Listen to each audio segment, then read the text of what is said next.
Hey guys, let me tell you something that might completely change the way you think about the Edwardian era.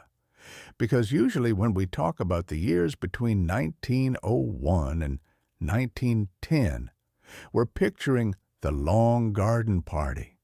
We're thinking about Downton Abbey, the giant hats, the lace dresses, the afternoon tea on manicured lawns, and the general sense of golden hour peace before the world blew itself apart in 1914. It's a period that gets romanticized as this polite, sunny bridge between the Victorian age and the modern world.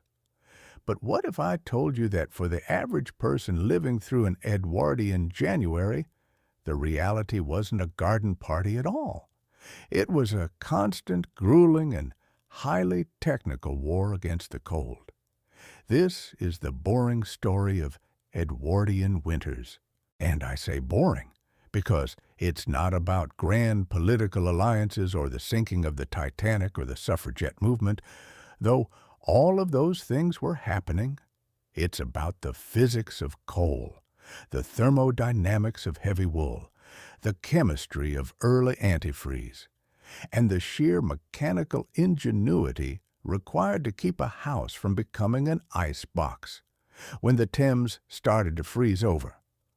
Once you start looking at the gadgets, the domestic systems, and the weirdly specific survival strategies of this decade, you realize that the Edwardians weren't just polite Victorian lights. They were some of the most obsessed amateur scientists in history when it came to managing heat. To set the stage, you have to understand that the climate in the early 1900s was actually quite a bit harsher than what we're used to now. We're talking about the tail end of what some climatologists call the Little Ice Age influences, where deep, bone-chilling dampness was the default setting for about 5 months of the year. If you were living in a drafty terrace house in London or a stone cottage in the Cotswolds in 1905, winter wasn't an aesthetic. It was a physical opponent. There was no turning up the thermostat. There was no insulation in the walls. There was just you, a pile of carbon-heavy rocks in the cellar, and whatever clever tricks you could deploy to keep the frost from forming on the inside of your windows. The central character in this story is coal. We often think of coal today as this dirty, industrial relic. But to an Edwardian, coal was life. It was the absolute sun around which the entire domestic solar system orbited. By the turn of the century, the British coal industry was at its absolute peak. They were pulling hundreds of millions of tons out of the ground every year, and a huge chunk of that went straight into the black maws of domestic fireplaces. But the boring innovation here wasn't just that they had coal. It was how they were starting to use it more efficiently. Take the kitchen range, for example. In the mid-Victorian era, a kitchen fire was often just an open grate that wasted about 90% of its heat up the chimney. By the Edwardian period, the closed range, or the kitchener, had become a masterpiece of cast iron engineering. These things were massive, heavy, and incredibly complex. They had dampers, flues, and sliding plates that allowed a cook to direct heat specifically to the oven or to the water boiler or to the hot plate on top. It was a manual version of a computer-controlled HVAC system. The person running the kitchen, whether it was a housewife in a working-class home or a professional cook in a manor, had to be a thermal engineer. They had to know exactly how to bank the fire at night, covering the glowing embers with a layer of damp coal dust or slack to keep it smoldering just enough so that it wouldn't go out, but wouldn't burn through the fuel while everyone was asleep. If that fire went out, the house would be freezing by 4 a.m., and the pipes might burst, which was the ultimate domestic catastrophe. And speaking of pipes, the Edwardian period was really the first time that modern plumbing was being retrofitted into older buildings on a massive scale. This created a huge technical problem. These pipes were often made of lead or iron and were usually run along the outside of the walls because it was easier than tearing up the floorboards. When the temperature dropped below freezing, those pipes would expand and shatter. The boring solution was the development of early pipe lagging.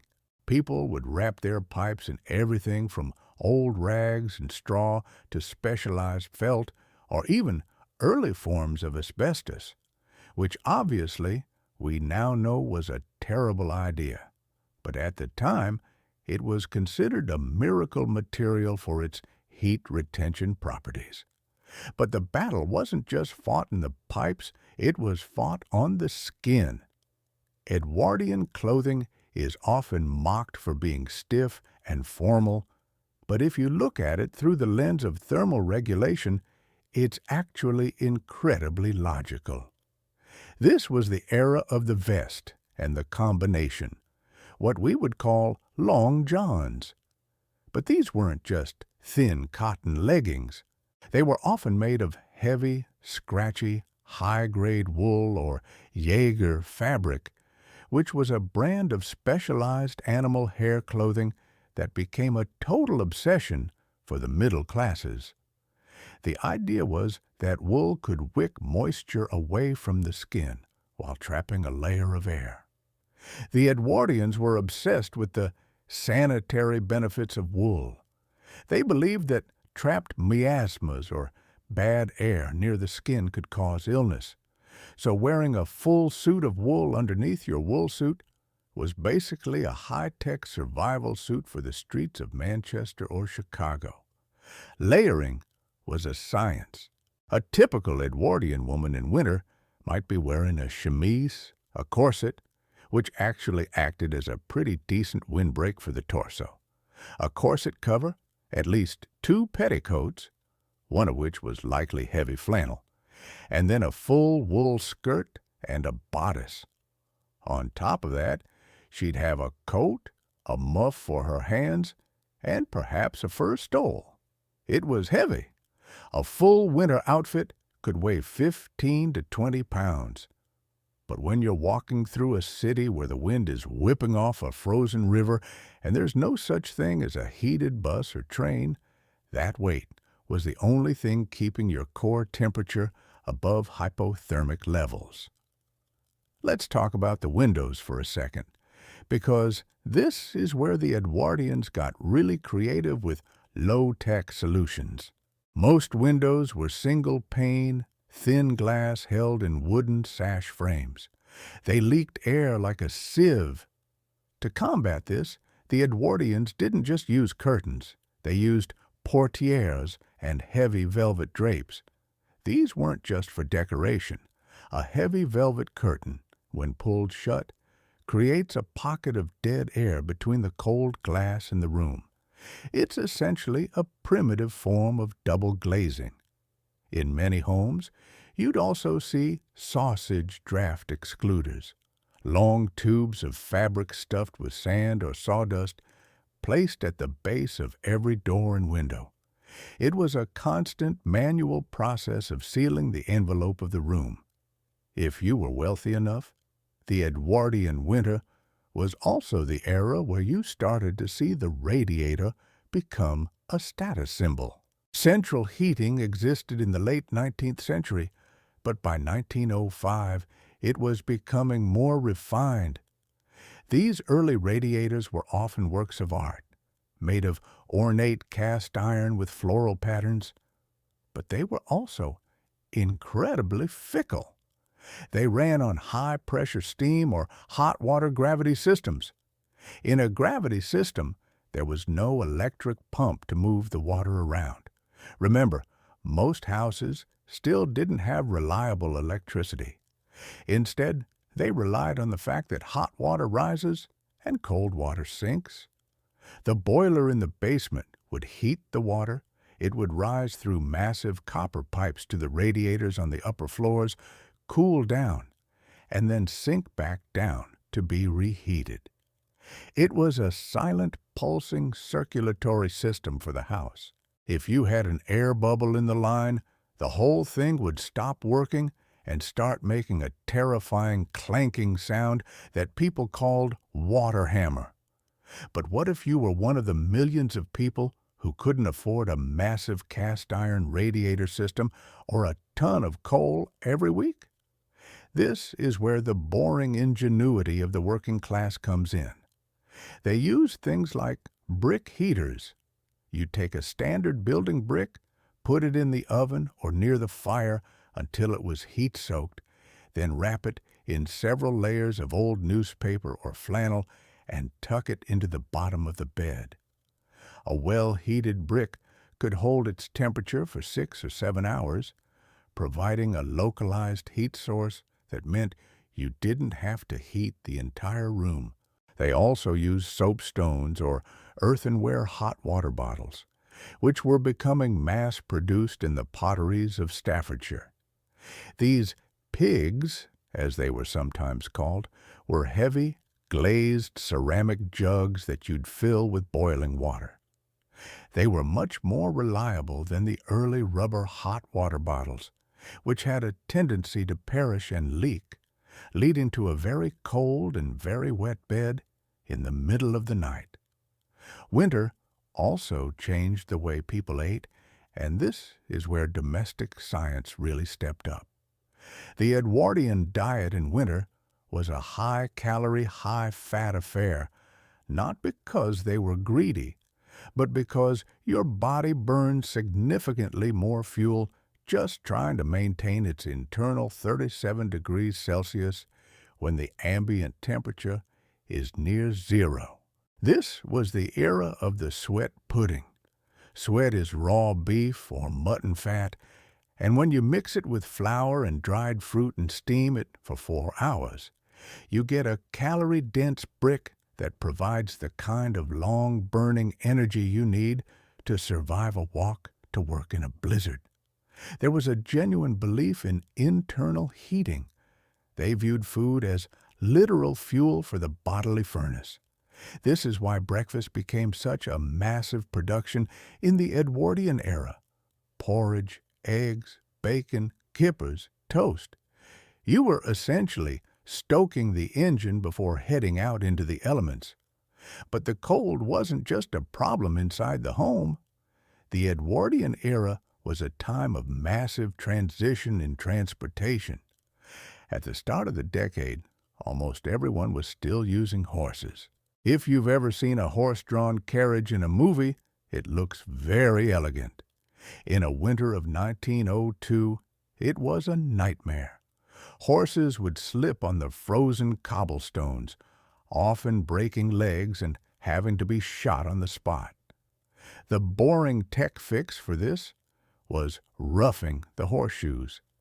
Farriers would screw small steel studs or calkins into the shoes to give the horses grip on the ice. For the passengers, who were sitting in what was essentially an uninsulated wooden box on wheels, the solution was the foot warmer. These were metal boxes filled with slow-burning charcoal briquettes or heated chemicals like sodium acetate that would release heat as they crystallized. You'd rest your feet on these boxes during the journey to keep your toes from getting frostbite. Then, of course, you have the early motorists. The first decade of the 1900s was the Wild West of car design. If you were brave enough to drive a 1908 brass-era car in the winter, you were basically an amateur glaciologist. There was no such thing as a closed car for most people. You were sitting out in the open. Motorists wore trench coats before they were even called that. Massive, floor-length leather or fur coats, goggles, and heavy gauntlets. But the real technical challenge was the engine. Early internal combustion engines were water-cooled and if that water froze inside the engine block, the metal would crack and the car was junk. The boring innovation here was the experimentation with antifreeze. Some people used a mix of water and glycerin. Others used alcohol, which worked but had the slight downside of being incredibly flammable and evaporating quickly. Some even used honey or sugar solutions, which worked until they got hot and turned into a sticky, caramelized mess that seized the entire cooling system. The search for a reliable, non-freezing liquid was one of the great unsung engineering quests of the decade. The city itself had to change its technology to survive the winter too. Before the widespread use of salt and chemical deicers, snow removal was a massive manual undertaking. In a city like London or New York, a heavy snowfall could bring the entire economy to a halt. The solution was a mix of manpower and gravity. Thousands of unemployed men would be hired for the day to shovel snow into the sewers or directly into the rivers. In some cities, they used snow melters, large horse-drawn vats of boiling water or coke-fired furnaces that they would literally shovel snow into to turn it into water on the spot.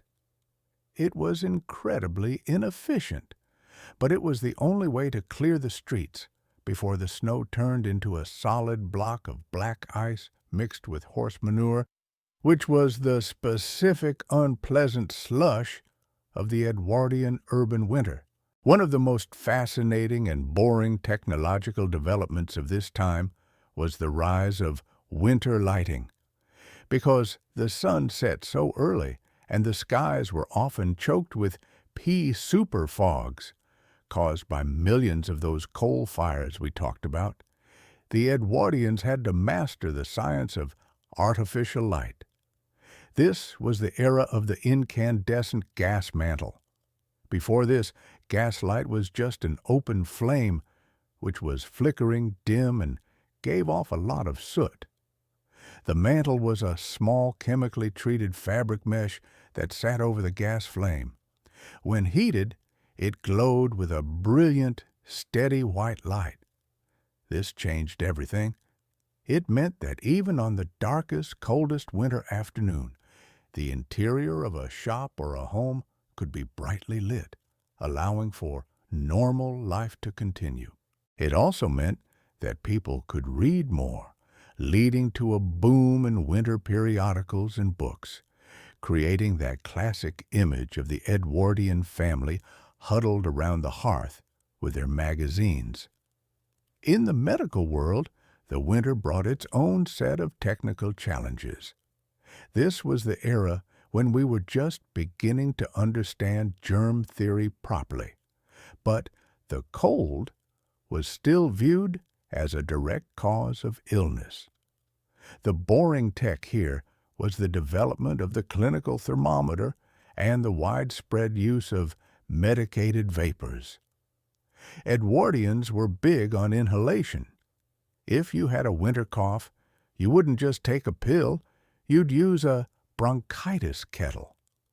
This was a kettle with a long, extended spout that sat on the fire and pumped steam into the room, often infused with pine oil or eucalyptus.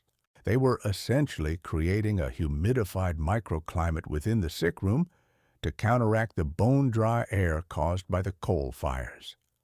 What's really interesting is how the Edwardians used the latest discoveries to market winter survival.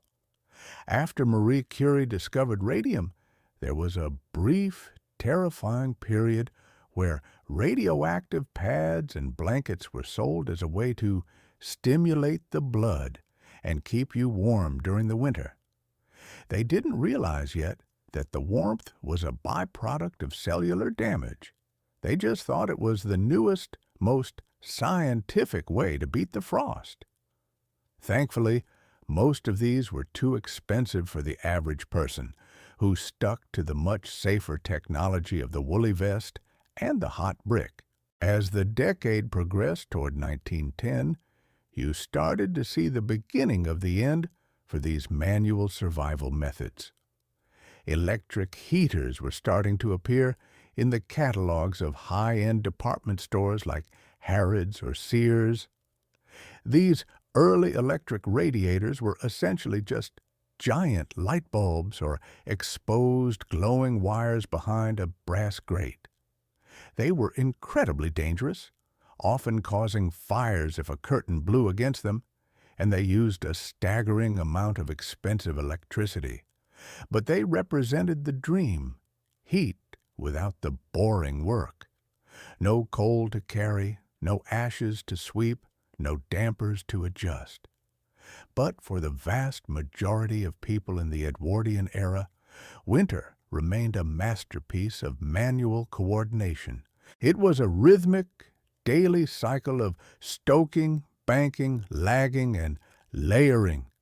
You didn't just live through a winter, you operated your home like a steamship, constantly monitoring the fuel levels and the pressure, and it's this meticulous, almost obsessive attention to the mechanics of heat that allowed the Edwardians to maintain that garden party elegance when the sun finally did come out in the spring. They weren't just lucky. They were very, very good at managing the boring details of thermodynamics. The way they handled the darkness of winter also had a significant impact on their social structures. Because it was so difficult and expensive to heat an entire house, the parlor or sitting room became the absolute center of the universe. In a modern home, family members often retreat to their own rooms, each with its own radiator or vent. In 1904, you went where the fire was. This forced a level of social cohesion that defined the era. The technology of the single fireplace meant that stories were told, games were played, and news was shared in a shared physical space. The cold, in a weird way, was the glue that held the Edwardian family unit together. If you wandered off to the cold parts of the house, you were basically entering a different climate zone. People would describe the journey from the sitting room to the bedroom as an expedition. You'd prepare for it by heating your bed brick, putting on your heavy dressing gown, and then making a literal run for it through the freezing hallways to dive under a mountain of wool blankets and eiderdowns. Even the architecture of the time was responding to this. Architects were beginning to experiment with cavity walls, putting a gap between two layers of brick to create a pocket of air. While this was mainly to stop damp from seeping through, they were inadvertently discovering the basics of modern insulation. They also started building houses with smaller, more manageable rooms that could be closed off with solid doors. The open plan concept would have been seen as a death sentence in a Northumbrian winter in 1906. You wanted cellular living, small boxes that could be individually heated and sealed. And we can't forget the laundry. Doing laundry in the winter was perhaps the most brutal part of the season for the women of the house. Without electric dryers, clothes had to be hung outside, where they would frequently freeze solid into garment-shaped boards, or hung on airing rails suspended from the kitchen ceiling. This meant the kitchen, the only warm room, was constantly filled with the damp, soapy smell of drying clothes, adding a layer of humidity that probably helped people's lungs, but made the wallpaper peel. The boring tech of the box iron or the charcoal iron was then used to press these clothes. These were heavy irons filled with hot coals, which not only smoothed out the wrinkles, but provided one last blast of heat to ensure the clothes were bone dry before they were put on. Wearing damp clothes in winter was considered a surefire way to catch the ague or pneumonia. As we look deeper into the specific tools they used, like the vacuum flask, which was actually invented in the late 19th century but became a commercial product for travelers during the Edwardian years, we see a society that was obsessed with portability. The idea that you could take a hot drink with you into the cold was a genuine marvel. It used the same principle as the heavy curtains or the cavity walls.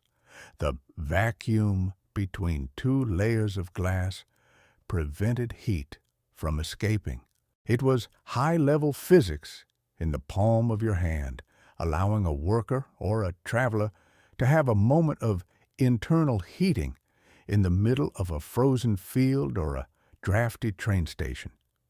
The Edwardian winter was a period where the old world of wood and stone was being rapidly updated by the new world of steel, chemistry, and thermodynamics.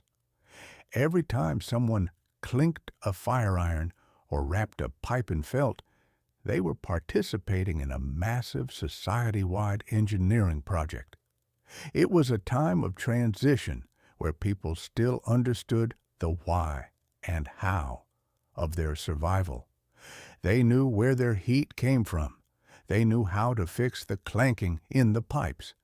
And they knew exactly how many layers of wool stood between them and the unforgiving January air. This attention to detail extended even to the smallest domestic items, like the draft-proof letterbox. As the postal service became the primary way people stayed connected, the hole in the front door became a major source of heat loss. Inventors began patenting various spring-loaded flaps and felt-lined brushes to ensure that when the postman dropped off the morning mail, he didn't also let in a blast of Arctic air. It seems like a tiny thing, but when you multiply that by every house in the city, you realize how much brainpower was being poured into the boring task of staying warm.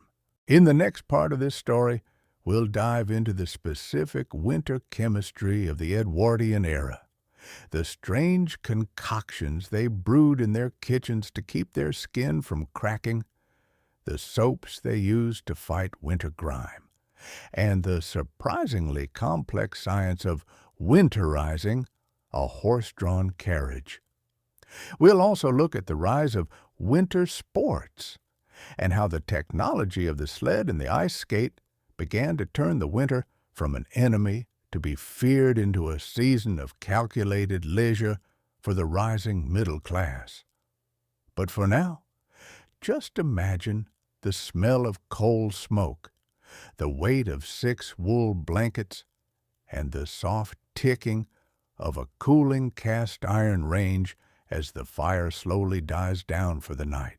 The Edwardians were masters of the microclimate, and their ability to create pockets of warmth in a world that was still very much at the mercy of the elements is a testament to an era that was far more technologically savvy than the garden party stereotype suggests.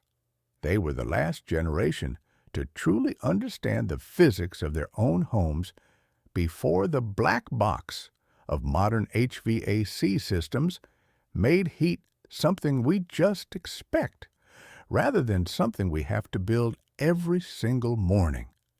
And that building process started with the very first chore of the day, riddling the grate.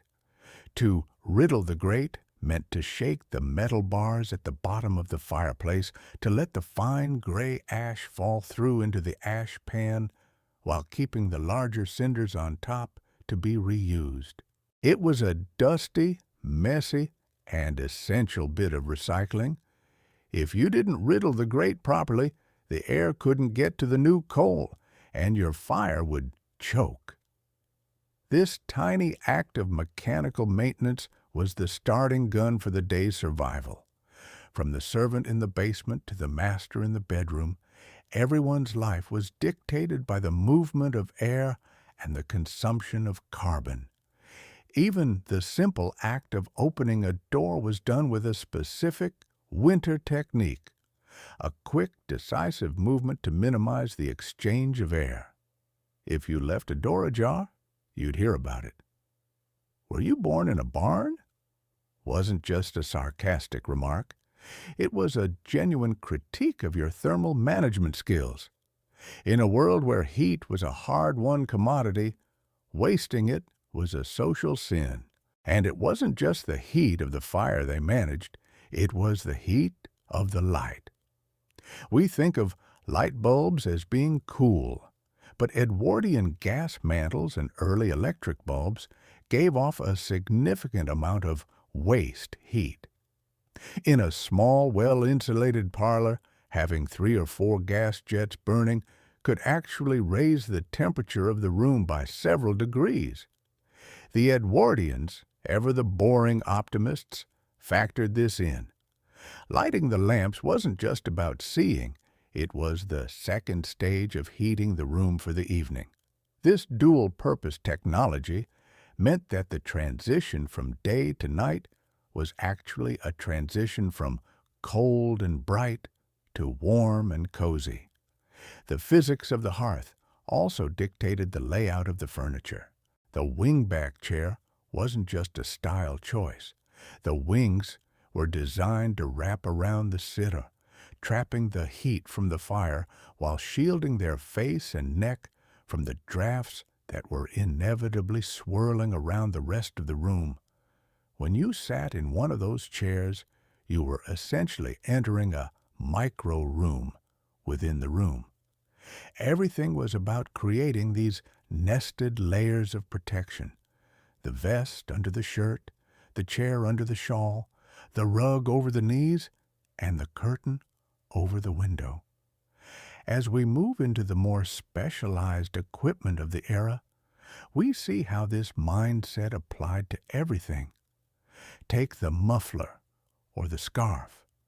Today, it's a fashion accessory. In 1905, it was a neck-lung protection device. There was a deep-seated medical theory that protecting the hollow of the throat was essential to preventing catarrh and congestion of the lungs.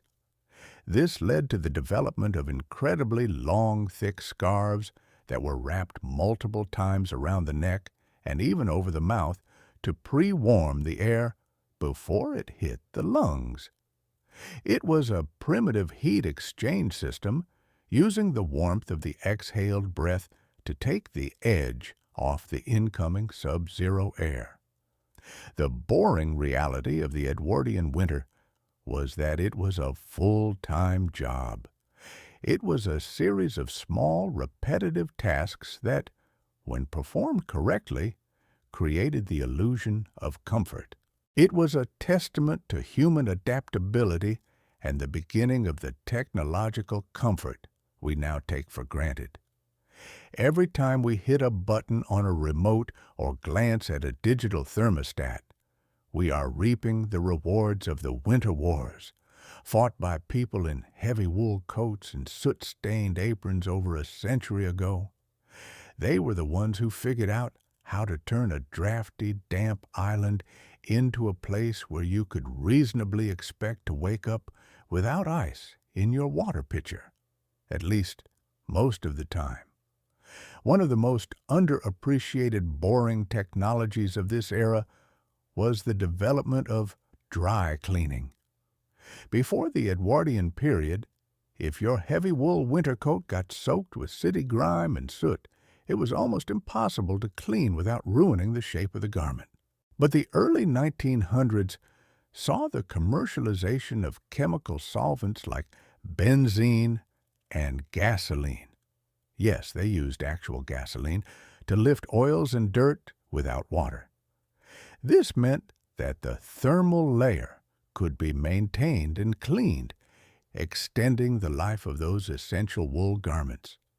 Of course, the dry cleaners of the era were essentially giant fire hazards, but for the customer, it was a breakthrough in winter hygiene. And then there was the science of the basement. In larger Edwardian homes, the basement wasn't just a storage area, It was the engine room. This was where the coal hole was located, a small iron hatch in the sidewalk, where the coal man would dump sacks of fuel directly into the cellar. The management of this coal pile was a strategic operation. You had to have house coal for the parlors, kitchen coal, usually cheaper and sootier for the range, and perhaps anthracite for the high-end stoves because it burned cleaner and longer. A mistake in the coal order in November could mean a very smoky and cold December. The technology of coal grading was something every homeowner had to understand. As the sun set on the Edwardian era, the foundations of our modern automated winter were being laid. The inventions were getting smaller, more efficient, and less manual. But there's something fascinating about that final decade where survival was still a visible, tangible process. It was a time when boring things like the slope of a chimney flue or the weave of a flannel petticoat were the most important technological specs in a person's life. It was a world of mechanical intimacy, where you knew every quirk of your stove and every draft in your hallway. In the next section, we're going to look at the winter of 1908, which was particularly brutal, and see how these systems were pushed to their absolute breaking point. We'll look at the great freezing of the machinery and how the Edwardians used everything from boiling water to open flames to keep the modern world from grinding to a halt. We'll explore the boring details of how a city's water system is kept from freezing underground and what happens to a society when its primary fuel source, coal, becomes trapped behind walls of snow. It's a story of logistics, chemistry, and the sheer stubbornness of a generation that refused to let a little thing like an ice age ruin their afternoon tea. But before we get there, we have to talk about the bedtime ritual, because it was perhaps the most complex technological sequence of the day. It wasn't just going to sleep. It was a multi-stage process of thermal preparation. First, the banking of the fire we mentioned. Then, the heating of the pigs or bricks. Then, the airing of the nightclothes by the fire, because putting on cold pajamas was considered a shock to the system that could lower the defenses. Finally, the sealing of the bedroom. Because bedrooms were rarely heated, the bed itself had to become a self-heating capsule. This involved layers of underblankets to stop the cold air from coming up through the mattress, followed by the sleeper, followed by a heavy eiderdown filled with actual feathers that was tucked in so tightly it created a vacuum seal. If you did it right, you could survive a room that was 2 degrees Celsius while staying a perfectly toasty 37 degrees inside your blanket cocoon. This was the Edwardian space suit. They were explorers in their own homes, navigating a landscape of extreme temperatures with nothing but cast iron, wool, and a bit of boring common sense. And as we look at the diagrams of their stoves and the patents for their non-conducting curtains, we see the blueprint for the comfortable, heated world we live in today. They did the boring work so we could have the exciting luxury of never having to think about our breath fogging up in the living room. The transition from the Victorian to the Edwardian winter was also marked by a change in thermal aesthetics. Victorians liked their rooms dark and heavy, which accidentally helped with heat retention. Edwardians, influenced by the burgeoning arts and crafts movement, wanted more light and fresh air. This created a massive technological conflict. How do you have fresh air without losing all your heat? This led to the invention of ventilating grates, and Tobin's tubes, ingenious little wall vents that were designed to bring in fresh air from outside but baffle it so it didn't create a direct draft. The air would enter a tube, hit a series of plates that slowed it down and warmed it slightly against the internal wall before releasing it at head height. It was a boring but brilliant way to solve the problem of stuffiness in a room that was otherwise sealed like a submarine. Even the way they built their chimney pots became more scientific. You've probably seen those weirdly shaped clay toppers on old chimneys. Those aren't just for decoration. They were designed to prevent downdrafts. In a winter storm, the wind can push smoke back down the chimney and into the room, a disaster known as smoking the house. Edwardian engineers designed cowl pots that used the Venturi effect to ensure that no matter which way the wind blew, it would actually help suck the smoke out of the fireplace. It was fluid dynamics being used to keep a lady's drawing room from smelling like a campfire. And that's the thing about boring history. It's the history of the things that work.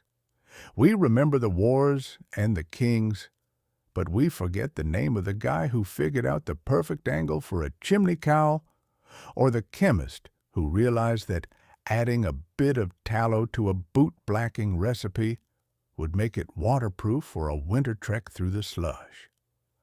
But those are the things that actually determined what life felt like. For an Edwardian, progress wasn't just a wireless telegram. It was a kitchen range that didn't smoke and a pair of boots that stayed dry. As the fires dimmed across the suburbs of London and the tenements of New York in those early years of the century, a million-strong army of domestic engineers was constantly at work. They were checking the dampers, refilling the pigs, and pulling the portieres tight. They were the masters of their boring domains, and their story is one of a quiet, relentless victory over the cold. It was a victory won not with a single great invention, but with 1,000 tiny ones, a victory of felt, coal, and cast iron. The next time you feel a slight chill and reach for a thermostat that you don't even have to look at, just think about the riddle of the grate. Think about the banking of the slack. Think about the heavy velvet curtain and the brick in the bed, because that was the reality of the long garden party when the sun went down. It was a masterpiece of thermal survival that we've almost entirely forgotten, buried under the much more exciting stories of the era. But in the middle of a January night in 1906, the most exciting thing in the world wasn't a revolution or a new steamship.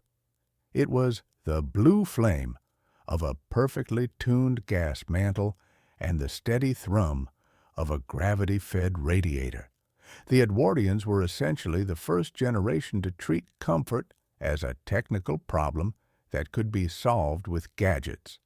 Before them, you were just cold, and you dealt with it. After them, we had fully automated systems that we forgot existed. They were in that sweet spot of history where you had the scientific tools to fix the problem, but you still had to turn the cranks yourself.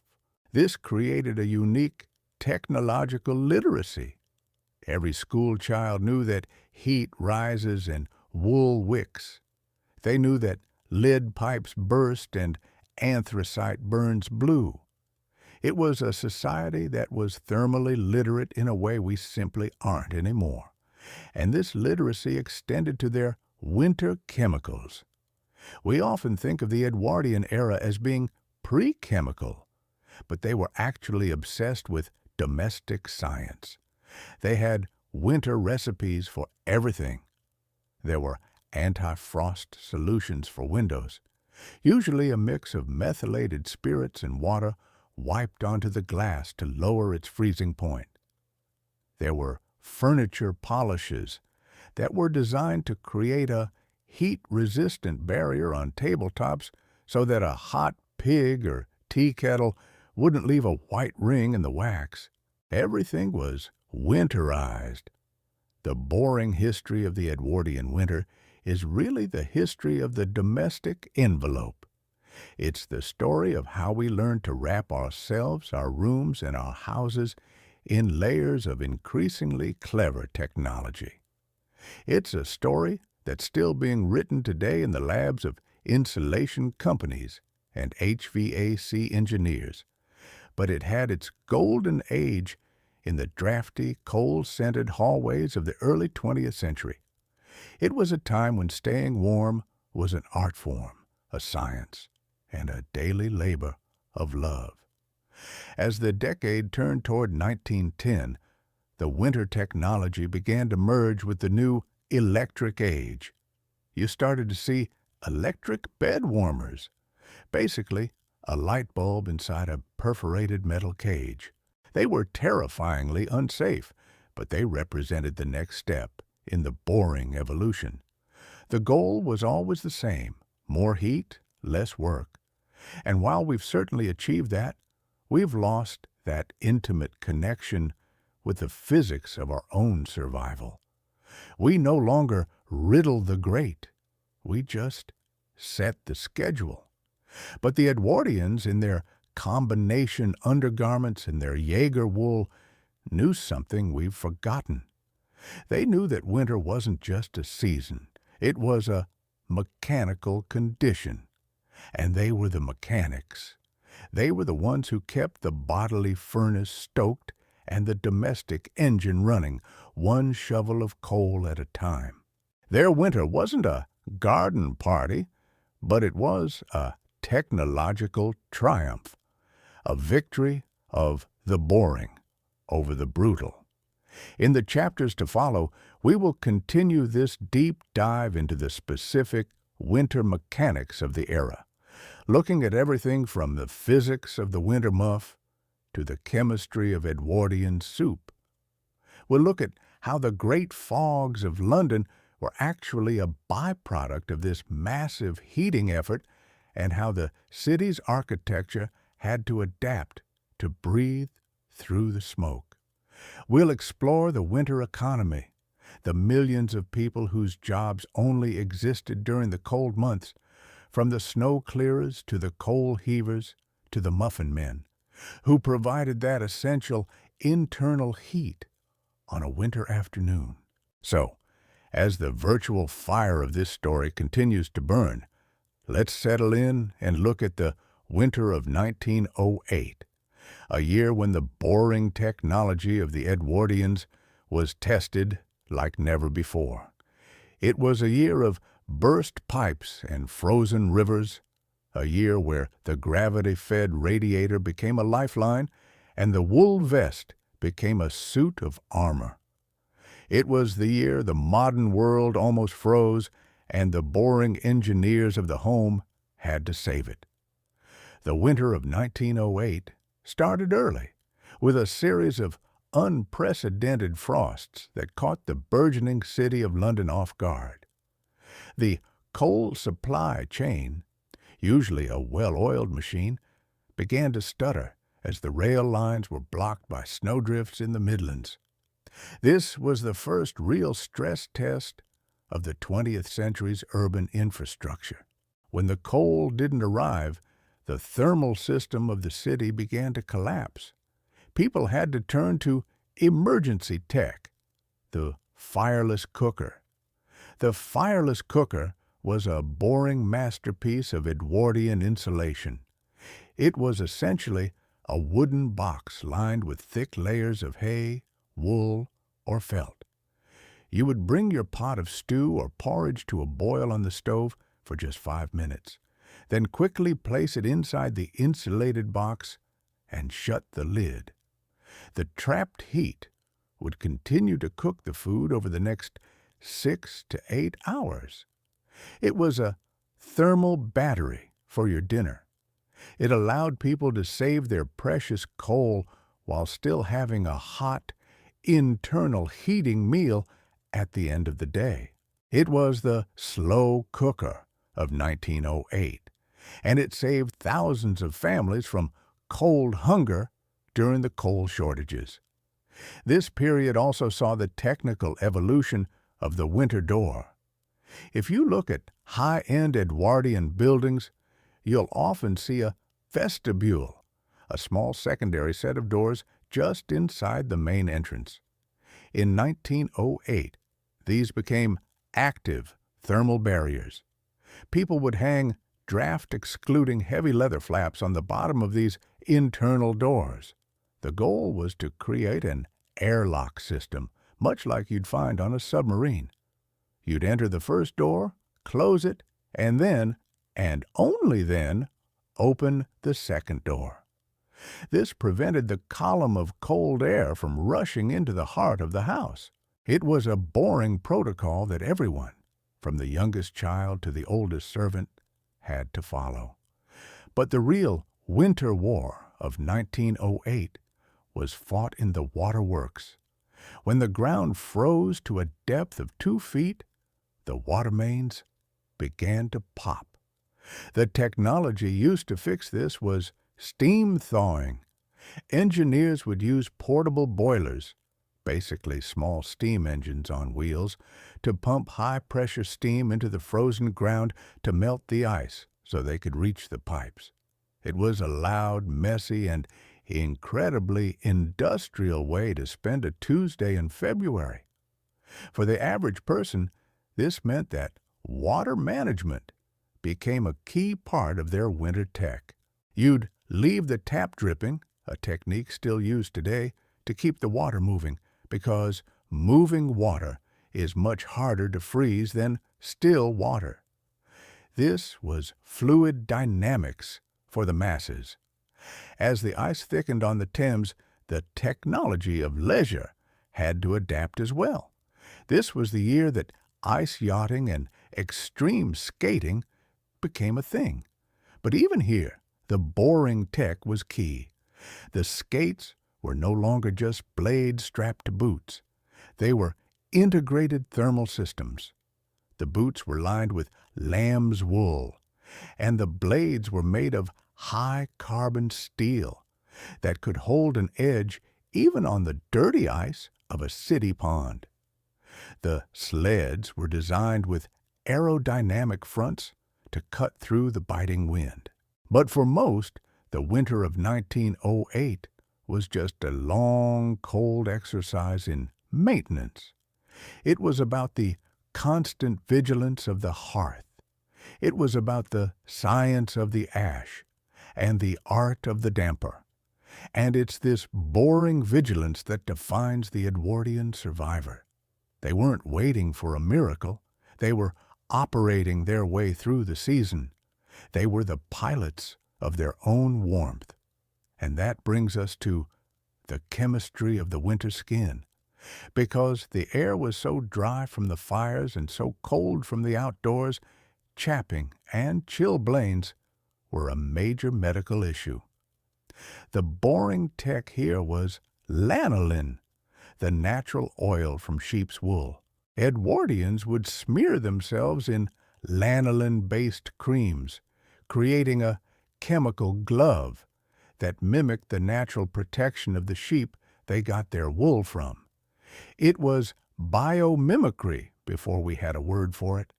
They were literally becoming sheep to survive the cold, using the sheep's wool on the outside and the sheep's fat on the skin. As the 1908 winter finally began to thaw in late March, it left behind a technological legacy. People realized that the old ways of just toughing it out weren't enough for a modern urban society. They needed better centralized systems. This led to a boom in district heating ideas and a massive overhaul of the gas pipe networks to ensure that the mantles would never go out again. The boring lessons of 1908 were the specs for the world of 1910 and beyond. The Edwardian era was a time when the manual and the mechanical were in perfect, cold-defying balance. It was a time of heavy velvet and cast iron, of lanolin and anthracite. It was a time when staying warm was a full-body experience that required your brain, your muscles, and your boring attention to detail. And as we look back at them through the haze of history, let's not just see the garden party. Let's see the riddled grate and the lagged pipe.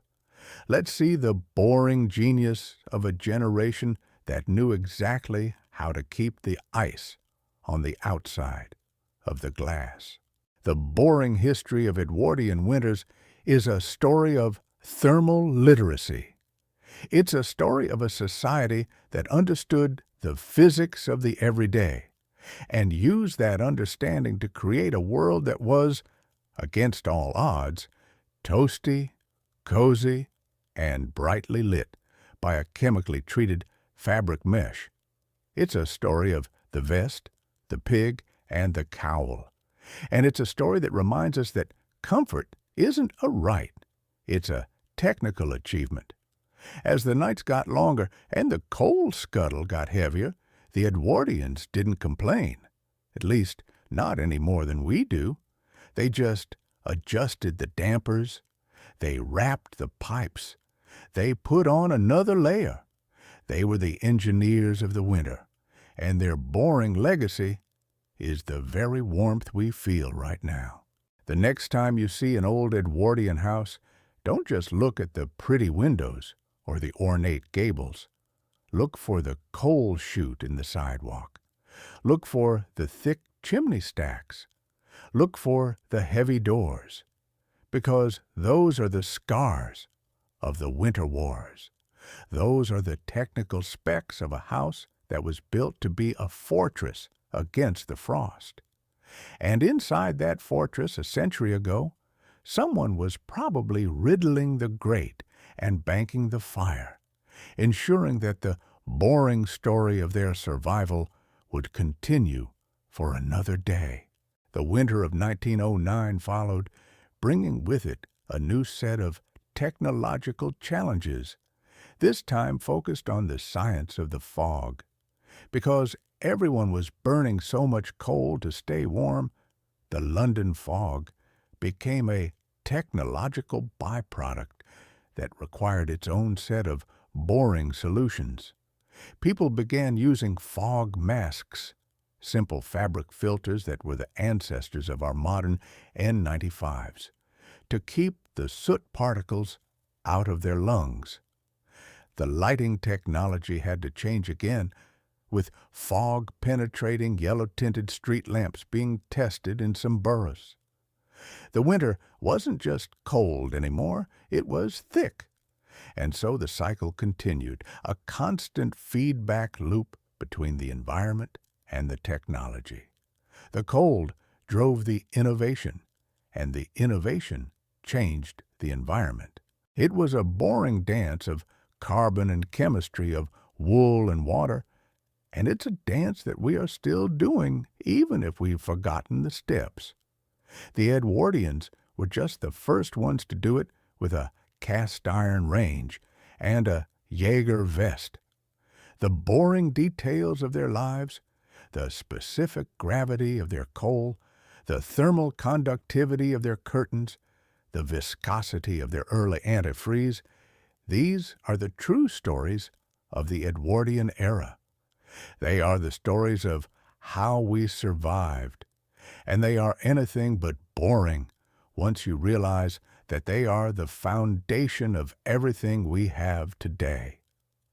As we look at the final years before the Great War, we see a society that had mastered its environment. They had conquered the winter with mechanics and logic. They had created a pocket of warmth in a cold, damp world. And while that world would soon be shattered by other forces, the technological victory of the Edwardian winter remains a testament to the quiet genius of the boring human spirit. Every clink of a coal shovel was a note in a symphony of survival. Every hiss of a gas mantle was a light in the darkness of a January afternoon, and every wrapped brick in a bed was a promise of a warm night's sleep. The Edwardians weren't just polite, they were prepared. They weren't just romantic, they were radiant. They were the masters of the frost, and this is their boring story. The science of the winter kitchen was another technical frontier. Beyond the range itself, the boring tech of the refrigerator was still in its infancy, usually just an ice box, filled with actual blocks of ice harvested from frozen lakes. But in winter, the ice box became redundant. The Edwardians used outside larders, small screened-in cupboards on the north side of the house, to naturally refrigerate their food. This required a deep understanding of ambient temperatures. If it got too cold, the eggs would freeze and crack.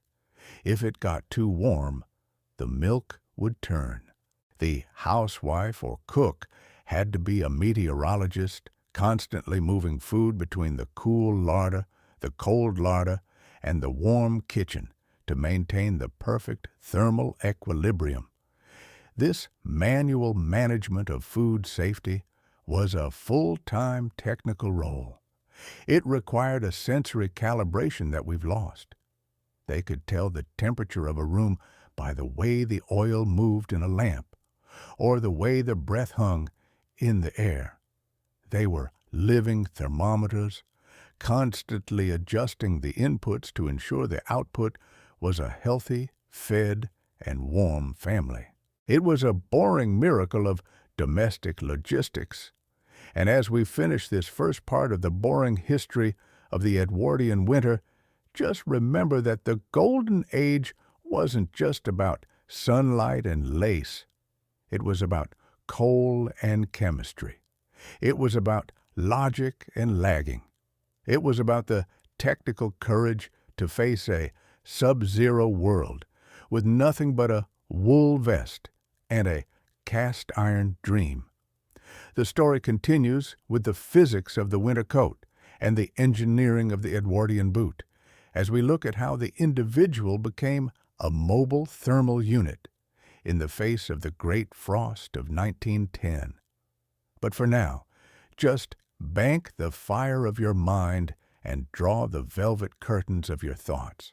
The Edwardians are warm, the mantles are glowing, and the boring work of survival is, for tonight, perfectly under control. The next time you hear the clank of a radiator, just imagine it's the ghost of an Edwardian engineer reminding you to riddle the grate and check the dampers, because in the boring world of history, warmth is never free. It's engineered. And the Edwardians were the master engineers of the long, cold, beautiful winter. The winter of 1910 was specifically known for its erratic nature, sudden thaws followed by deep, flash freezes. This was technological hell for the gravity-fed plumbing systems. When a thaw happened, the water would rush back into the pipes, but if a flash freeze followed, that water would lock up instantly, creating ice plugs that could blow a lead pipe clean off the wall. The boring tech fix for this was the blow lamp. Plumbers and homeowners would use paraffin-fueled blow lamps to manually chase the ice plugs down the pipes. It was a dangerous game of fire and water played out in the crawl spaces and basements of a million homes. This was also the year that insulation technology started to get weird. People began experimenting with vacuum-layered wall panels and cork-lined ceilings. Cork, which we now think of for wine bottles or bulletin boards, was the high-tech insulation of 1910. It was fire-resistant, damp-proof, and thermally incredible. If you could afford a cork-lined nursery, you were the Elon Musk of Edwardian parenting. You were using cutting-edge material science to keep your baby at a constant 20 degrees. The boring evolution of the winter window also took a leap in 1910 with the introduction of removable storm panes. These were secondary frames of glass that you'd screw onto the outside of your windows for the winter months. It was a manual version of double glazing that you had to install and remove every year. It was clunky, it was heavy, and it was brilliant. It reduced the heat loss by 40% overnight. As the Edwardian era thawed into the modern age, these boring technologies didn't disappear. They just went under the skin of our houses. They became automatic. They became invisible. But the logic remains the same. The physics hasn't changed. We are still just bodies in a cold world looking for a better way to trap the heat. The winter of 1910 was the final exam for the Edwardian domestic engineer, and they passed it with flying colors and heavy wool. They showed us that survival is a technical skill and that comfort is a mechanical victory. And as we riddle the grate of this story one last time, let's salute the boring geniuses of the long, cold garden party. They kept the fire burning so we could forget how to stoke it. But even as the coal dust settles, there's one more boring secret of the Edwardian winter, the physics of the winter hat. You see, the Edwardians knew that 40% of heat loss happens through the head, a fact they took very seriously. This is why winter hats weren't just fashionable. They were architectural. They were felted, lined, and brimmed to create a dead air space around the cranium. A bowler hat wasn't just for style. It was a thermal helmet, and a lady's velvet toque was a heat retention device that would put a modern beanie to shame. The boring history of the Edwardian hat is a story of felt and fur working together to shield the brain from the Arctic blast. And it's the final layer in our boring look at how they survived. From the hat on the head to the brick in the bed, the Edwardian winter was a closed-loop thermal system that was operated with precision and pride. So, as the virtual coal runs low and the mantle starts to flicker, let's tuck in the eiderdown of this narrative. The Edwardian winter is conquered. The pipes are lagged, the pigs are warm, and the boring story of how they stayed toasty is safely stored in the larder of our minds. The next part will thaw out more details on the winter chemicals and logistics, but for now, stay boring, stay warm, and mind this draft. The boring work of the night watchman of the home, usually the father or the head servant, involved one last circuit of the house. This was the thermal audit. They'd check the latch on the vestibule, the dampers on the range, and the seal on the larder. It was a ritual of mechanical responsibility that closed the day. And it's this ritual that we'll explore in the next section, looking at the boring psychology of winter vigilance and how it shaped the character of a generation. But before that, we have to look at the winter of 1911, the year the weather patterns broke the Edwardian mold. It was a year of unseasonable warmth, followed by the deepest freeze in a century. It was the year the boring tech had to react in real time. It was the year of the thermal pivot, and it's a story that will completely change the way you think about climate and comfort. So stale the slack, turn down the wick, and prepare for the thaw. The boring history of the Edwardian winter is just getting started. We've scratched the surface of the ice, but there's so much more boring detail frozen underneath. And we're going to melt it all down, one boring paragraph at a time. The winter of 1911 was not just a season, it was a technological crisis.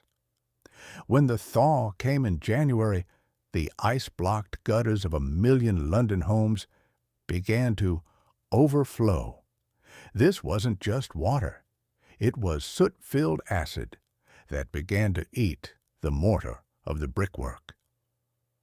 The boring tech fix here was the gutter brush, a newly patented device that allowed servants to sweep the ice from the safety of the ground using a telescopic pole. It was the drone of 1911, and it was the only thing saving the structural integrity of the suburbs. This was also the year that winter transport began to electrify in a big way.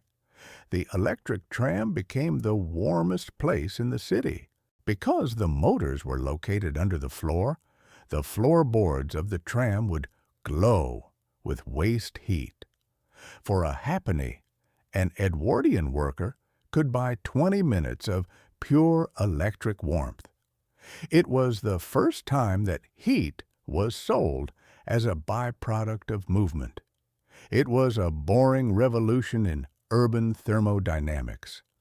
But as the electric tram hummed through the soot fog, the horse was still the engine of the delivery grid. And in 1911, the horse blanket underwent a technological upgrade. They began lining the blankets with asphalt-treated paper to create a wind-proof barrier.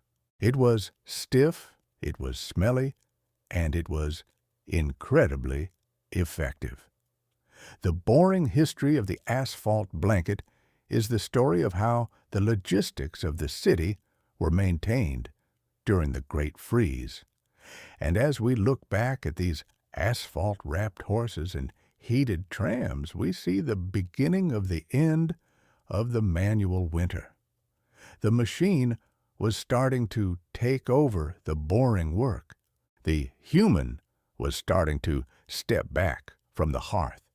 And the Edwardian winter was transforming into the modern winter, a season that we observe through a double-glazed window rather than fight with a cast-iron shovel. But the spirit of the Edwardian engineer lives on in every weather strip and pipe wrap. It lives on in our obsession with efficiency and our love of a cozy room. They were the pioneers of comfort, and their boring story is the foundation of our warm and well-lit lives. In the winter of 1911, the science of the scarf also reached its zenith. They began weaving scarves with air pockets designed to trap the maximum amount of body heat. It was the original puffer jacket for the neck, and it was sold as essential equipment for the modern commuter. Everything was technical, everything was optimized, everything was boring. And so as we conclude this section of the Edwardian winter, just remember the asphalt horse and the electric tram. Remember the gutter brush and the air pocket scarf, because these are the real heroes of 1901. They are the boring tools that kept the world moving when the thermometer hit rock bottom. The next part of our boring journey will take us into the winter of 1912, the year the Titanic sank, and the year the Edwardian obsession with ice became a national trauma. We'll look at how the technology of the iceberg changed the way we thought about winter and how the safety specs of the ocean liner influenced the building codes of the terrace house. It's a boring connection that you won't believe, and it's all part of the long, cold, beautiful story of the Edwardian winter. So, bank the embers, check the pigs, and stay for the next section. The Edwardian winter is far from over, and the boring details are just getting interesting. We've faced the frost, we've fought the fog, and now we're going to dive into the deep, dark technological water of 1912. Mind the gap, watch the draft, and keep the hearth burning bright. The winter of 1912 was not just cold, it was metaphorically frozen. The sinking of the Titanic in April, still very much winter weather in the North Atlantic, sent a chill through the Edwardian psyche that changed everything about how they designed for extreme conditions. The boring tech of the life jacket and the thermal blanket became a national priority. People began obsessing over buoyancy and insulation in a way they never had before. This trickled down to the most mundane domestic items. For example, the winter of 1912 saw a surge in the popularity of cork-lined wall coverings, not just for heat, but because cork was seen as a safety material. If it could keep a ship afloat, maybe it could keep a house safe. It was illogical, but it was technological. The boring history of safety cork is a perfect example of how global events shape the technical specs of the living room. This was also the year that winter signaling became high-tech. The foghorn and the flare were adapted for urban use. Some wealthy homeowners in fog-prone areas began installing gas-powered bells that would ring if the visibility dropped below a certain point. It was a boring precursor to the smoke detector, a mechanical warning that the winter environment had become dangerous. As the Edwardian era edged toward its final winters, the technology became increasingly frantic. There was a sense that the old ways weren't safe enough. They needed more steel, more steam, more science. This led to the development of the modern boiler, a pressurized unit that could heat a whole building in minutes rather than hours. It was efficient, it was powerful, and it was the death knell of the hearth-centered family. The boring story of the pressurized boiler is the story of the desocialization of the home. Once you could heat every room equally, you didn't have to sit together around the single fire.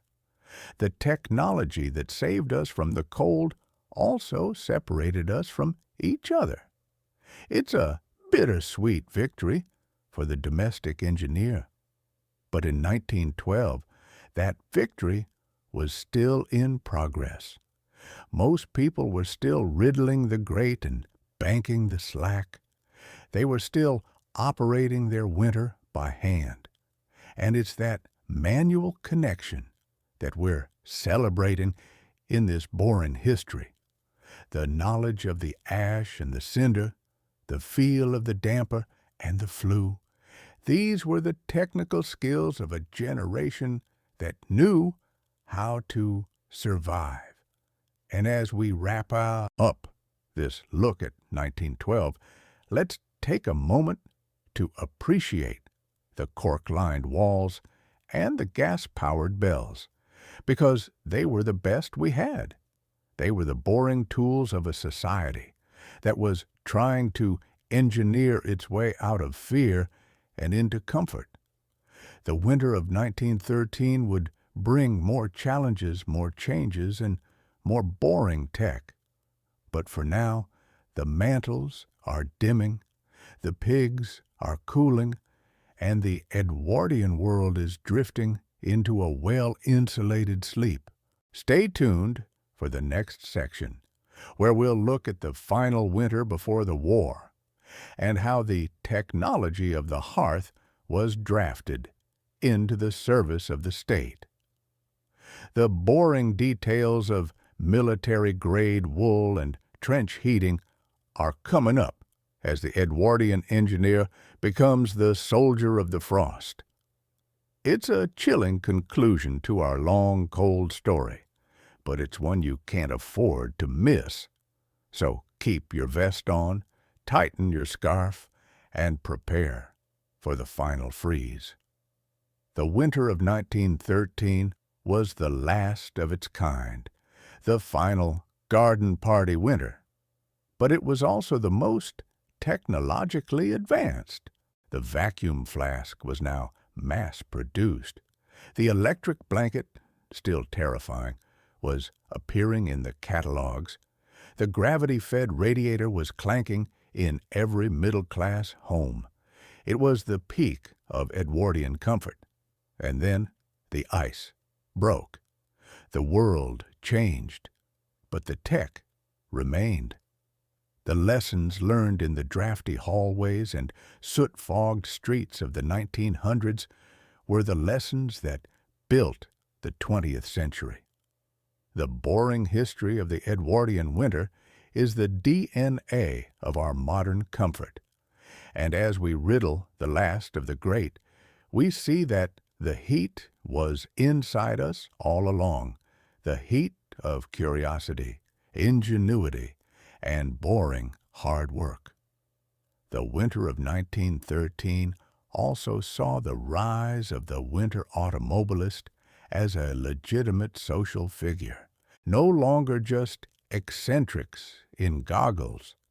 These were technical experts who understood the physics of the skid and the chemistry of the antifreeze. They were operating machines that were becoming more complex by the month. The boring history of the winter tire, initially just leather straps with steel studs, begins here in the slushy streets of 1913 London. This mobility changed the winter from a static season of huddling into a dynamic season of moving. You could visit friends in the next county without worrying about the horses slipping. You had internal combustion to keep you warm.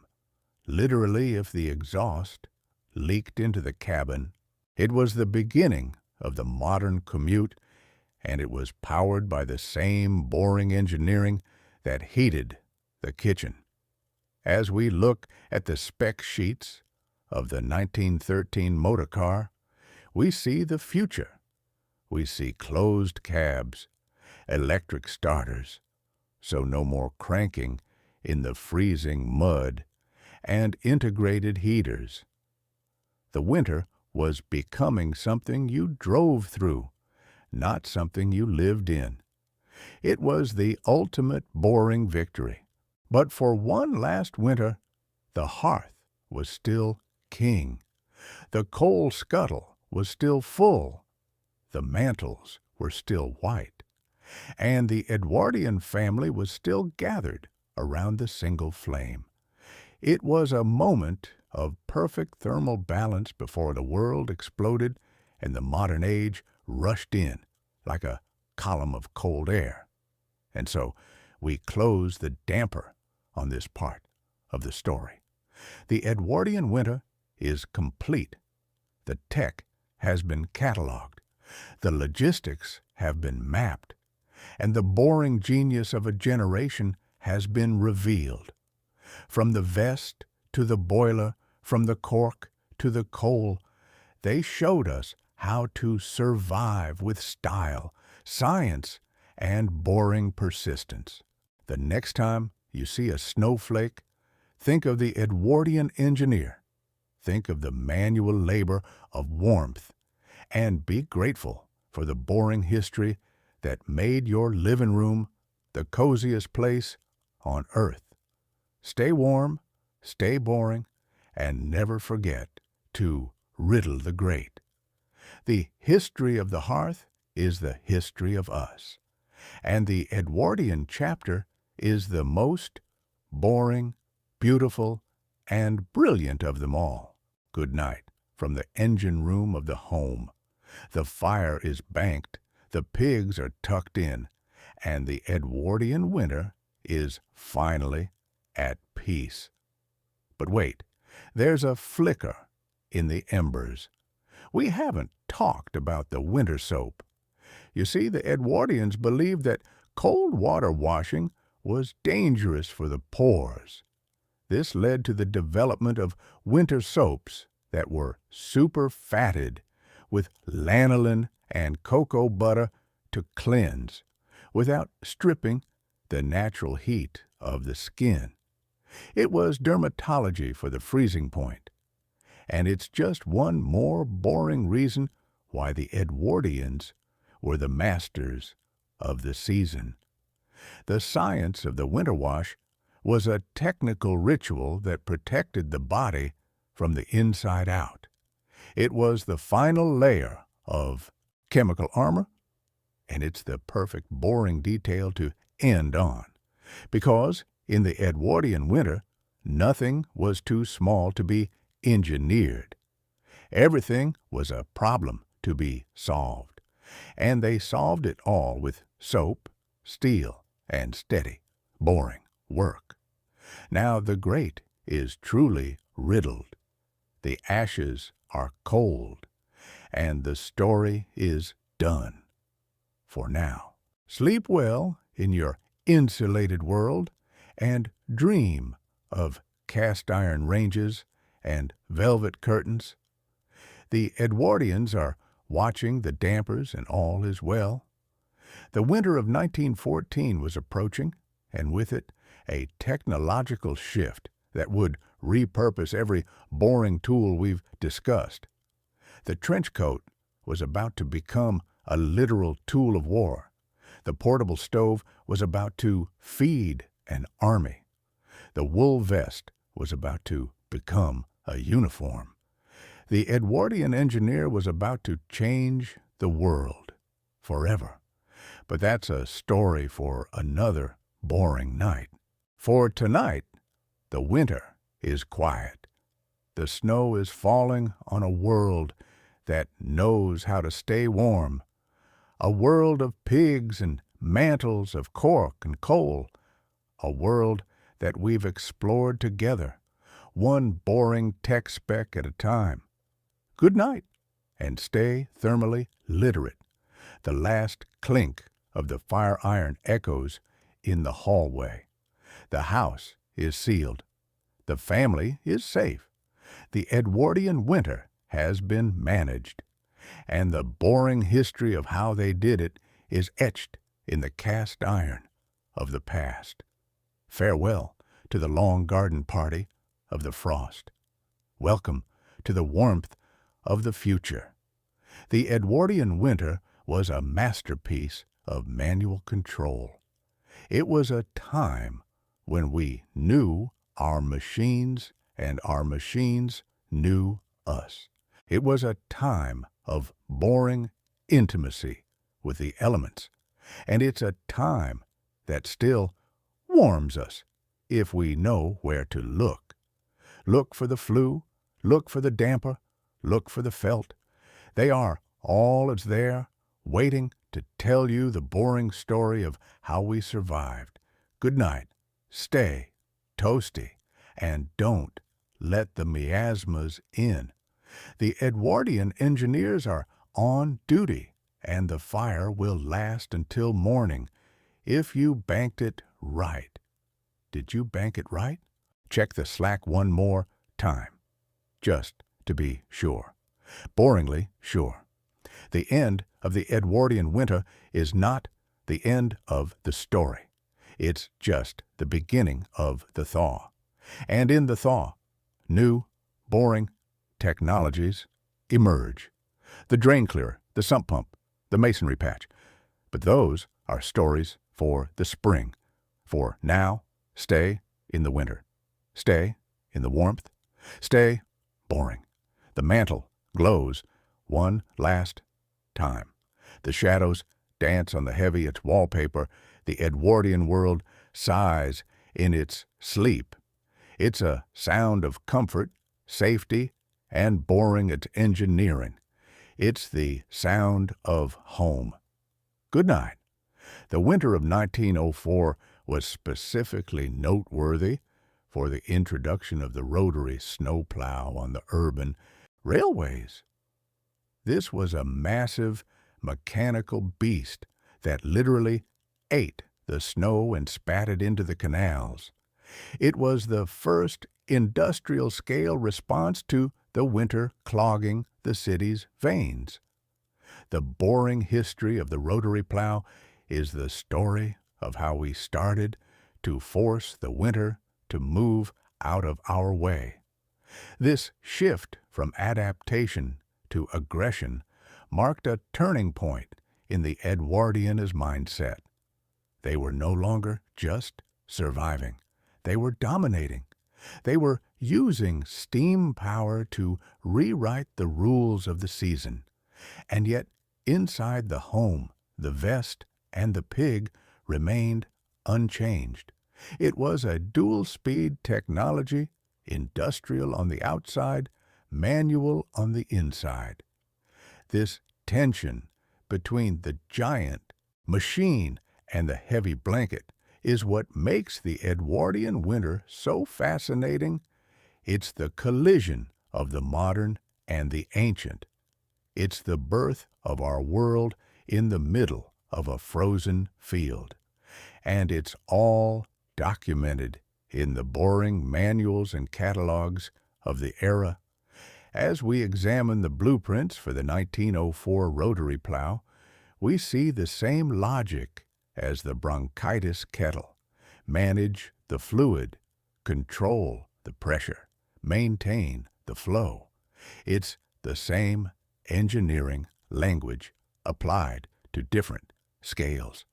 And it's a language that the Edwardians spoke fluently. So listen to the language of the winter. Listen to the clank of the pipes and the hiss of the steam. They are telling you a boring story of ingenuity and grit. They are telling you how the Edwardians survived. And they are telling you how you can, too, if you just pay attention to the boring details. Good night, again. The plow is resting. The kettle is quiet. The winter is ours. Stay boring, stay warm, and keep the fire stoked. The Edwardian way. The last boring fact for tonight. The Edwardians invented a special type of winter wax for floorboards that included microscopic rubber particles to increase friction for people wearing wool socks. It was the first anti-slip flooring tech. They thought of everything, boringly, everything. Now, really? Good night. The wax is dry, the socks are on, the home is safe. Sleep in the Edwardian embrace, boring and beautiful, warm and well-engineered. Good night. The winter of 1905 brought the first widespread use of asbestos-lined fire screens. These were sold as miracle heat reflectors that would bounce the radiant energy of the fire back into the room while protecting the flammable carpets. It was the ultimate boring tech fix. Of course, we now know the dangers, but in 1905, it was just another tool in the winter arsenal, a tool that helped create the toasty atmosphere of the Edwardian parlor. This constant search for new materials to manage heat is the heart of the boring story. It's a story of experimentation and adaptation, a story of finding solutions in the most unlikely places, and it's a story that continues today as we search for even better ways to keep the cold at bay. So, as you drift off, think of the asbestos screen, the safe, imaginary version. Think of the radiant heat bouncing around the room. Think of the perfect thermal envelope. The Edwardians built it for you, and it's still there, waiting to keep you warm. Good night. The Edwardian winter was not just a time of survival. It was a time of technical triumph, and that triumph is yours to share. Enjoy the warmth, appreciate the boring as tech, and sleep like an Edwardian in a cork-lined nursery, safe, warm, and perfectly managed. Good night. The final whisper of the fire says it all. Boring is best. Boring is warm. Boring is home. Good night. The winter of 1906 saw the first recorded use of paraffin wax as a waterproofing agent for city shoes. People would melt the wax and paint it directly onto the leather. It turned the shoes white, but it kept the feet dry in the slush. It was practical, it was cheap, and it was incredibly boring. But it worked, and in the Edwardian winter, working was everything. This focus on utility over appearance, at least when it came to winter survival, is a key part of the boring identity. They were willing to look strange if it meant staying warm. They were engineers first, fashion plates second, and that prioritization is what got them through the darkest months. So paint your imaginary shoes with paraffin. Step boldly into the imaginary slush. Feel the dryness, the warmth, the boring satisfaction. You are an Edwardian now. You know the tech. You have the tools. You are ready for anything the winter can throw at you. Good night. One last time. The wax is setting. The fire is dim. The winter is quiet. Sleep well. Stay boring. Stay warm. The end for tonight. The winter of 1907 introduced the folding internal shutter, a mechanical marvel of wood and hinges that provided a third layer of insulation between the glass and the curtain.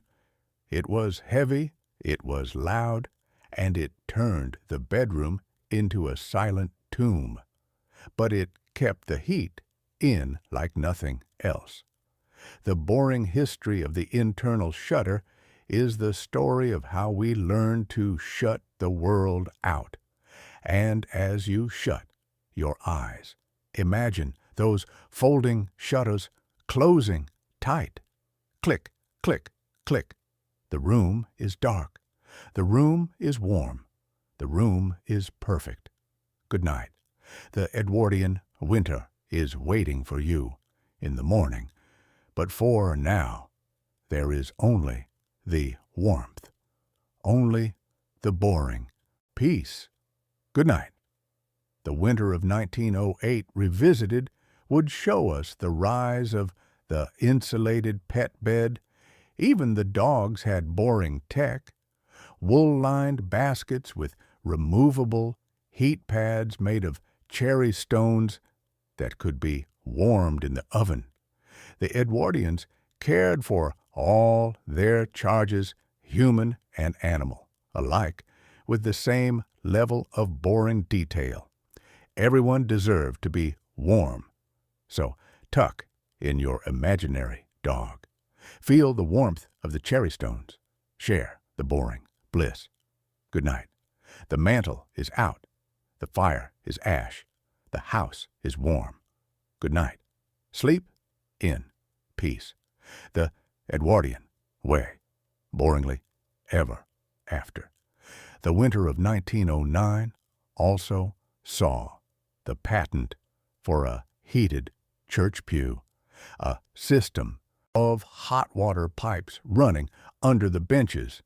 It meant that even in the middle of a sermon, you could be warm.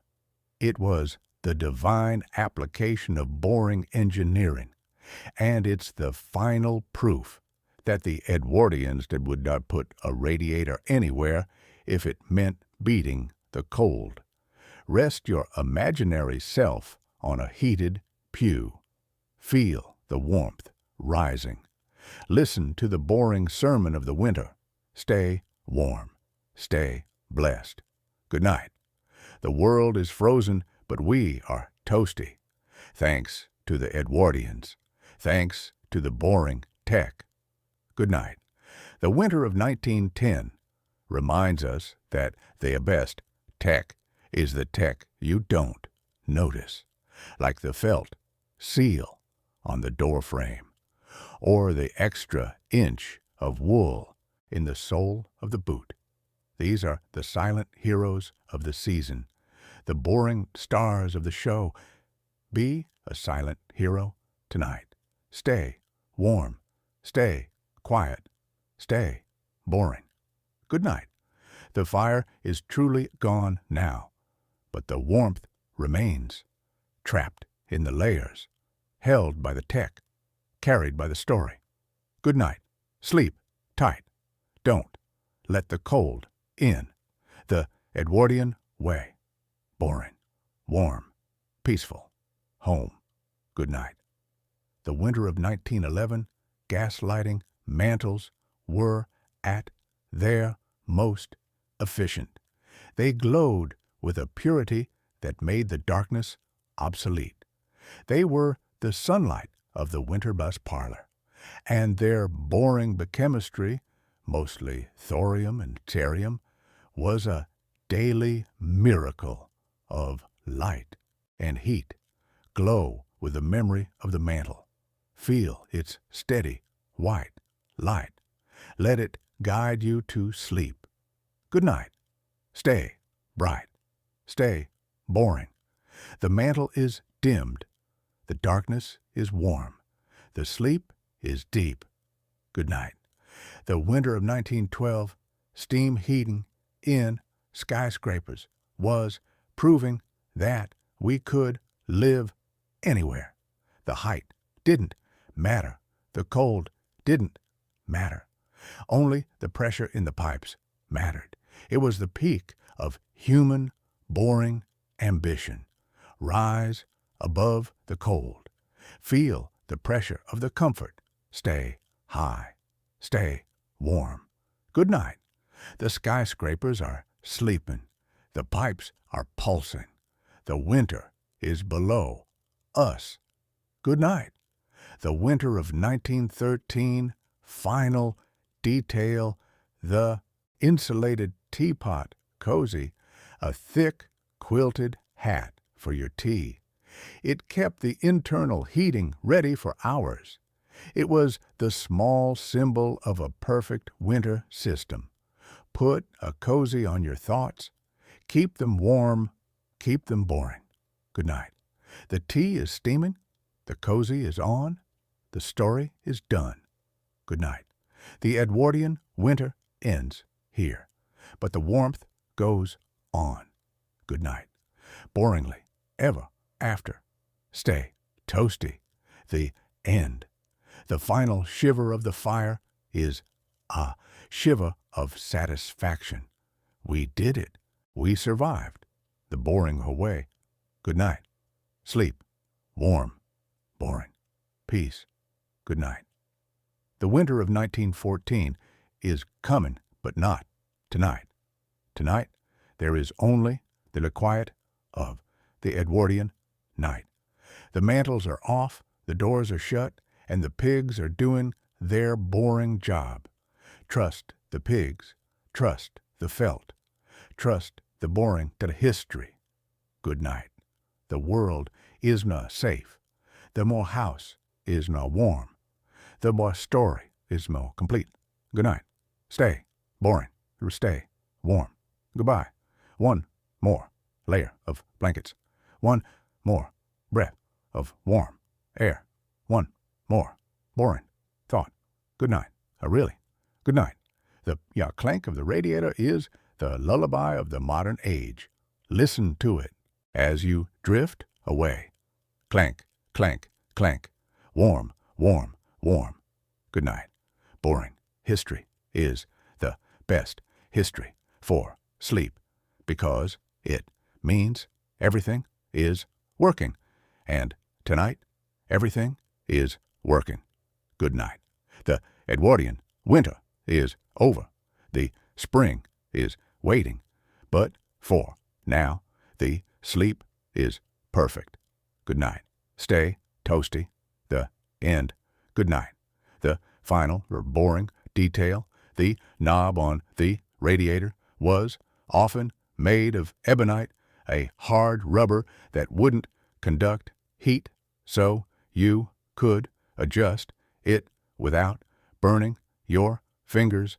Boring safety at its most finest. Touch the imaginary ebonite. Feel the cool control. Adjust your imaginary comfort. Good night. Safe, warm, boring. The Edwardian standard. Good night. Really, really, good night. The story has reached its thermal equilibrium. Good night. Wait, one last thing. The heavy brass doorstops were sometimes heated by the fire to act as mini radiators in the corners of the room. Everything was what a heater if you tried were hard enough. Now, good night. Be a brass doorstop. Hold the warmth. Stay put. Good night. The Edwardian winter is a masterpiece, and you are in it. Warm, boring, asleep. Good night. The end. The winter of 1905. Again, did I mention the felt insoles? They were made of compressed rabbit hair and were guaranteed to keep the frost from seeping up through the sole. Pure, boring genius. Good night, rabbit hair. Warmth to you all. Good night. Really, the end. Sleep. Warm. Boring. Good night. But even as we settle into that rabbit hair-lined slumber, I realize there is one final incredibly specific layer of this Edwardian winter survival guide that we haven't touched on yet. And it's arguably the most important one for anyone who actually had to leave the house.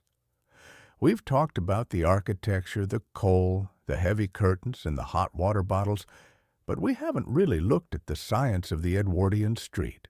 Because, see, the Edwardian era was this weird transitional Goldilocks zone where the Victorian horse-drawn world was crashing headfirst into the internal combustion engine, and that created a very specific set of problems when the temperature dropped below freezing.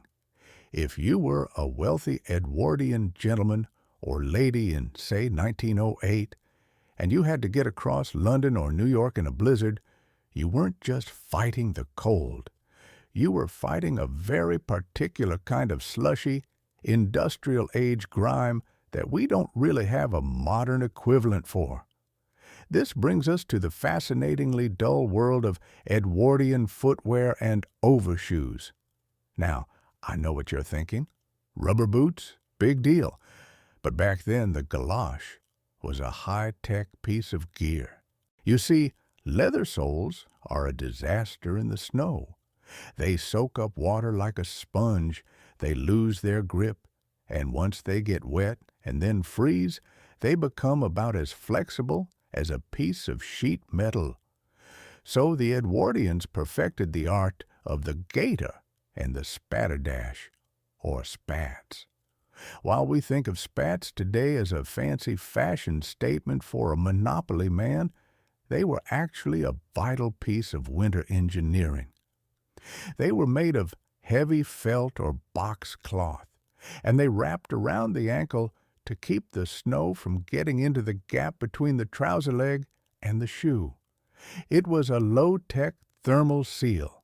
If you were working class, you might just wrap your boots in old sacking tied with twine, which honestly worked surprisingly well because the rough fibers of the sacking provided better traction on black ice than the smooth leather soles of the wealthy.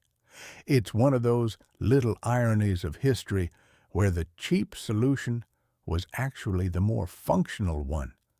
And speaking of traction, we have to talk about the horses. This is the part of the Edwardian winter that people always forget. Before the snowplow was a common sight, a heavy snowfall in a city like London or Chicago didn't just slow things down. It paralyzed the entire biological transport network. A horse on ice is a recipe for a bad day. So, blacksmiths during this period were doing a massive business in frost nailing. They would take the horse's shoes and hammer in these sharp, pointed studs, basically the 1905 version of studded snow tires. If a sudden frost hit overnight, you'd see queues of draymen and carriage drivers outside the smithy waiting to get their teams roughed for the day. There was this constant, rhythmic clinking sound echoing through the foggy morning air, the sound of thousands of horses getting their winter grip. It's a very specific sensory detail of that era that has just completely vanished from the human experience. We hear the scrape of a snowplow. They heard the metallic crunch of frost nails on cobblestones. While the horses were being shod, the people were dealing with the internal biological reality of the cold, which brings us to the Edwardian obsession with fortification. They had this very firm belief that you could eat your way out of a chill. This wasn't just about calories. It was about the specific chemistry of winter food. There was a huge emphasis on sweat. Sweat is the hard fat found around the kidneys of cattle or sheep, and in the Edwardian mind, it was basically rocket fuel for the human furnace. If you look at winter recipes from 1905, they are incredibly dense. We're talking about sweat puddings, dumplings, and meat pies that were essentially bricks of slow-burning energy. The idea was that if you had a heavy layer of sweat-based pudding in your stomach, your body would generate enough internal heat to counteract the north wind. And honestly, they weren't entirely wrong. Digesting that much fat and complex carbohydrate creates a significant thermic effect. You'd walk out into the freezing fog feeling like you had a literal coal fire burning in your gut. It's the ultimate boring way to survive a winter. Just eat a massive amount of steamed dough until you're too heavy to be blown away by the wind. But what about when you got back home? This is where the Edwardian winter ritual really reaches its peak of cozy, boring efficiency. We've talked about the bed warming, but we haven't talked about the nightcap in its literal sense. People actually wore hats to bed.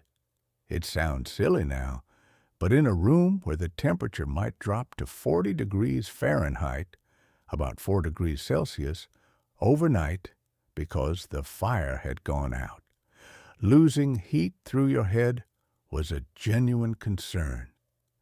These weren't just the floppy Ebenezer Scrooge hats you see in cartoons. They were often knitted wool or silk caps that fit snugly, combined with a flannel nightgown and maybe a hug-me-tight, a sort of short-knitted wrap, you were basically encased in a soft, woolly cocoon. There's something incredibly peaceful about imagining an entire civilization retreating into these layers. As the gas lamps were dimmed, and remember, gaslight actually provided a tiny, tiny bit of warmth, a flickering orange glow that added just a fraction of a degree to the room, the house would fall into a deep, cold silence. The only sound would be the occasional clink of the cooling metal grate in the fireplace and the muffled sound of the watchman or the early morning milkman's horse on the frost-nailed street outside. As we look back on it, the Edwardian winter wasn't just a season of endurance. It was a season of deliberate, slow-motion living. Everything took longer. Getting dressed took longer because of the layers. Moving around the city took longer because of the ice and the horses. Cooking took longer because of the heavy stews and puddings. But in that slowness, there was a kind of security. They had mastered the art of the buffer, the layer of felt, the layer of fat, the layer of brick, the layer of coal.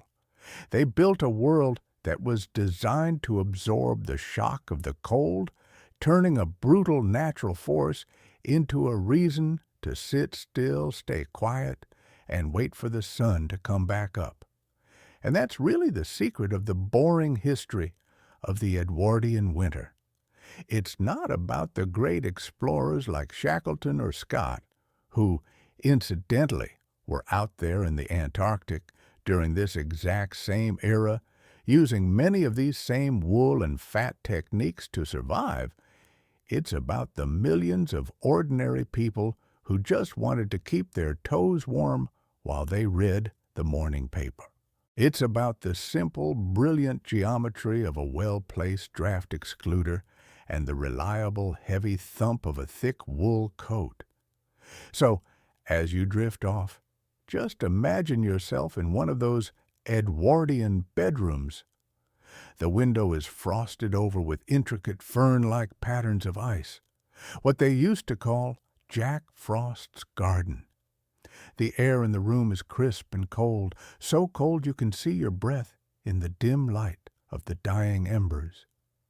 But you are buried under 4 layers of blankets, a linen sheet, a wool blanket, a heavy down quilt, and a knitted counterpane. Your feet are resting against a stone pig full of hot water that's still radiating a gentle, steady heat. You've got your rabbit hair insoles ready for the morning, and your sweat pudding from dinner is keeping your internal furnace ticking over at a low, steady hum. The world outside is frozen, silent, and still, locked in a grip of ice and fog. But inside your little pocket of flannel and wool, it's 1905. The coal is cheap, the blankets are heavy, and the winter is just a beautiful, boring backdrop to a very long, very deep sleep. There's nothing left to do. The fire's out. The horses are quiet in their stables. The gas is turned off at the main. The Edwardians knew how to handle this. They knew that the best way to beat the winter wasn't to fight it, but to wrap yourself in it until you couldn't feel it anymore. It's the thermal equilibrium of history. You're warm. The room is cold. The story is done. And the morning, with its frost nails and its cold deliveries and its heavy gray light, is a long, long way off. So, would you like me to look into the specific chemical composition of the coal gas they used for those street lamps? Or perhaps investigate the exact knitting patterns for a 1908 hug-me-tight wrap?